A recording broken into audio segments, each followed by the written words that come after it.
Our next guest says there is almost nothing that can stop this rally. And new highs are coming. That's the kiss of death. I did not say Kiss of death, Tony. Tony Dwyer is here, Chief Market Strategist at Canaccord Genuity. The only thing I know is characterize your that if Tim's bullishness had glasses like this, Pass him down. I think it would be the fast money Pass him superhero down. called the Best.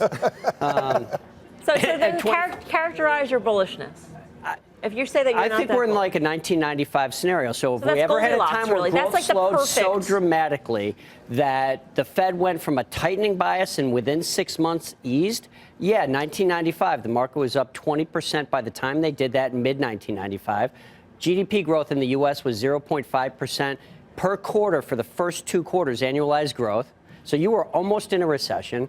And everybody was saying the market was ahead of itself. I know this because I went back and I microfiche Barron's and Business Weeks. Microfiche, that's by the an way. old term. There's people If at you're home a that don't even know millennial what and you that think is. that's a biotech, it's a library tool. Right? So when you look, I did, and I read it. Everybody thought that the Fed had gone bonkers by tightening too much in '94, and within 6 months they eased.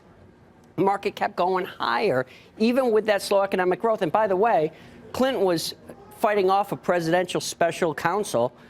Janet Reno had appointed Ken Starr to investigate the Whitewater. Paula Jones was suing him, and he threatened Japan, the #2 world's largest economy, with a 100% tariff on their top 13 cars. Does any of this sound familiar? So that is our playbook. In addition, you have what we call the breadth thrust indicator, which the reason that we had changed our retest call early in the year was you had such a powerful move in stocks. As a matter of fact, there was one time where you had 92% of stocks above the 50-day moving average. When we look back at when that's happened, it happened on February 15th. Your maximum median drawdown, in other words, how much do you lose in the first month? Obviously, you're overbought. How much do you lose? 1.17%. How much did we lose this time? 1.1% 2 weeks ago.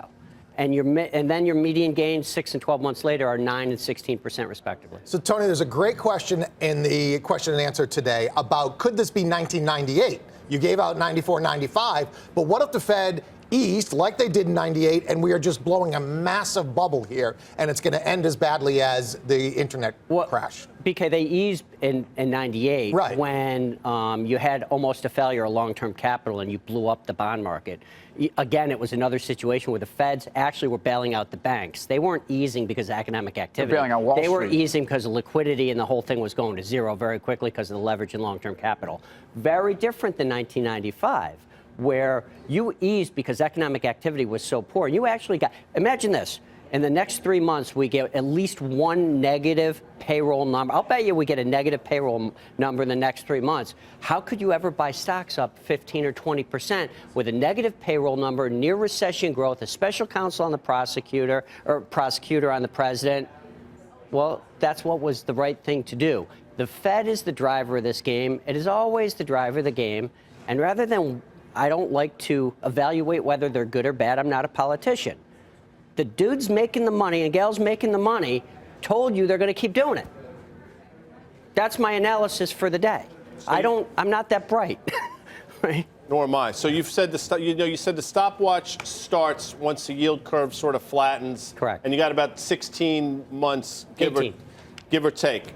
Stopwatch seems to be going now, but does the world move a lot faster now, or is it's still 16 to 18 months of decent returns in the stock market? Well, let's think about what that does. It shuts down lending, shuts down credit, so the market starts to kind of slow down in credit. It takes a little bit of time.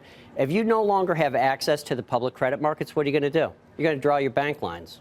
So you still have money availability. That's why it works with a lag. It takes some time to work through the system. So the clock starts to count down, and it's 21% upside in S&P to peak median over 18 and a half months. What I love to do is ask the people that are on the other side of the trade, because I've been as Armageddon bearish as I am bullish before. Okay, what would change your view? If you're bearish, what would change your view? I know exactly what would change my view. Credit shuts down. If I come on this show a year from now after the curve is inverted on an initial day, which it's not yet done, and I tell you, oh yeah, everything's great, it's different, then don't have me back. Right? At the end of the day, when credit shuts down, it's a leveraged system and a levered economy. We're still in the bubble building side of credit. Some of the credit deals that happened this week are bananas.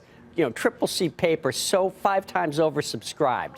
So Tony, it sounds to me like not only are you consistent with where you've been, and good for you on that. So does that mean that the same trades are going to work too? So the rest of the world, does it continue to outperform? Because let's look outside of the U.S. for a second, because really you've taken the pressure off in the form of the Fed, the dollar, higher interest rates, and those are markets that have been outperforming. Germany went through the 200-day for the first time, and God knows when. Is that the trade you like? Tim, I'm glad you asked that question because I wanted to bring this up.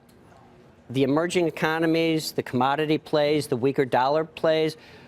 Do you ever notice that when there's a rate of change, it's only a negative? It's only when growth is great, but it's turning over and everybody talks about it. How about when the rate of change is positive? The global growth rate of change on many indicators like the OECD leading index sequentially, the Citigroup Economic Surprise Indices in Europe, you're starting to see some of these things go, which means you do get that trade, Timmy. You get the cyclical trade that works. Again, what shuts that down is when the credit market shuts down. And just interesting on the financials, I think it's really important to remember, they went parabolic in November, December, January last year. Not so much now. Tony, great to see you. Thanks for having me, Mel. Mel. Tony Dwyer. Thanks, guys. Canaccord Genuity. Pete Najarian, I go to you first. What do you think of what Tony said? I tend to lean towards what Tony's talking about, and I think there are different reasons why I think we see different areas of the marketplace that actually can bring us to the upside. Doesn't mean I don't see some sell-offs. I absolutely do. We've made an incredible run in a very short period of time, but I see some industrials out there that look very tasty right now because of the fact that when I look and I see stuff trading single digits and maybe being punished for the wrong reasons and have plenty of upside, they've been cut down, I think there's opportunities. Give me one name before we go to break. One name. Well, I think of all the names out there, if I'm going to stick with industrials, I still think Caterpillar's too cheap. Okay.